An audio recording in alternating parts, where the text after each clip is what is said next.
ഓം ശ്രീ ഗുരുഭ്യോ നമ. 2006. ആ വർഷം 9 മാസത്തോളം അമ്മ യാത്ര തന്നെയായിരുന്നു. 6 മാസത്തിനിടയിൽ ആശ്രമത്തിലുണ്ടായിരുന്നത് 15 ദിവസം മാത്രം.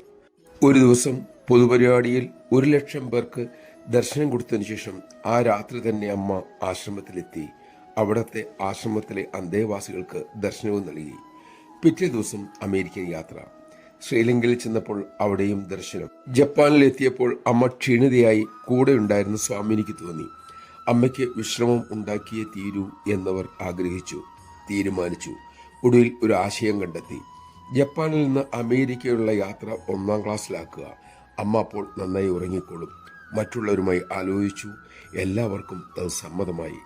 അങ്ങനെ വിമാനത്തിലെ 1-ാം ക്ലാസ്സിലേക്കുള്ള ടിക്കറ്റ് എടുത്തു. അതിനുശേഷം അമ്മയെ നയപൂർവ്വം കാര്യം പറഞ്ഞ് ധരിപ്പിച്ചു.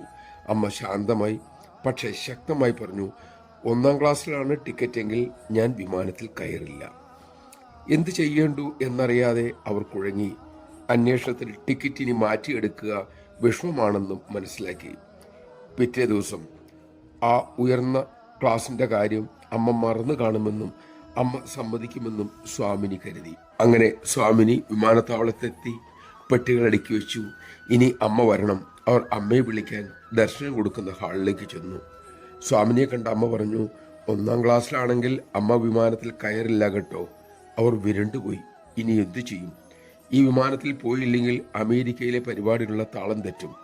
അമ്മ അവിടെ സമയത്തിന് ചെന്നില്ലെങ്കിൽ അമേരിക്കയിലെ ഭക്തന്മാർ തന്നെ വെറുതെ വിടുകയുമില്ല. പ്രാർത്ഥനയോടെ അവർ കൗണ്ടറിൽ ചെന്നു. 1-ാം ക്ലാസ്സിൽ ടിക്കറ്റ് മാറ്റിത്തരാൻ ആവശ്യപ്പെട്ടു. ഭാഗ്യത്തിന് അവർക്ക് അവരുടെ പഴയ ടിക്കറ്റ് ഓഫീസിൽ നിന്നും ശരിയാക്കി കൊടുക്കുകയും ചെയ്തു. വിവരം അമ്മയെ അറിയിച്ചു. അമ്മ അനുസരണയുള്ള ഒരു കൊച്ചുകുട്ടിയെ പോലെ വിമാനത്തിൽ കയറി. വിമാനം പുറപ്പെട്ടു. കുറച്ചു കഴിഞ്ഞപ്പോൾ അതീവ വാത്സല്യത്തോടെ സ്വാമിനിയോട് അമ്മ പറഞ്ഞു, മോളെ, അമ്മ എപ്പോഴും മാതൃകയായി പെരുമാറണം. ആശ്രമത്തിലുള്ളവർ അമ്മയെ ഉറ്റുനോക്കുന്നുണ്ട്. അമ്മ മുന്തിയ സൗകര്യത്തിൽ യാത്ര പോകുന്നു എന്നറിഞ്ഞാൽ അവർക്കും അതിനൊക്കെ ആഗ്രഹമുണ്ടാവും. അതുകൊണ്ടാണ് അമ്മ ഇങ്ങനെ നിർബന്ധം പിടിച്ചത്. നമഃശിവായ. ഇതാണ് നമ്മുടെ അമ്മ. നിത്യജീവിതത്തിൽ ഓരോ നിമിഷവും അമ്മ നമുക്ക് മാതൃകയായി ജീവിച്ചു തരുന്നു. അതീവ ലാളിത്യത്തോടെ സമ്പന്നമായ സന്തുഷ്ടയോടെ അമ്മ ജീവിച്ച് കാണിച്ചു തന്ന് നമ്മെ ആ പാതയിലൂടെ കൈപിടിച്ച് നടക്കാൻ ശ്രമിക്കുകയാണ്.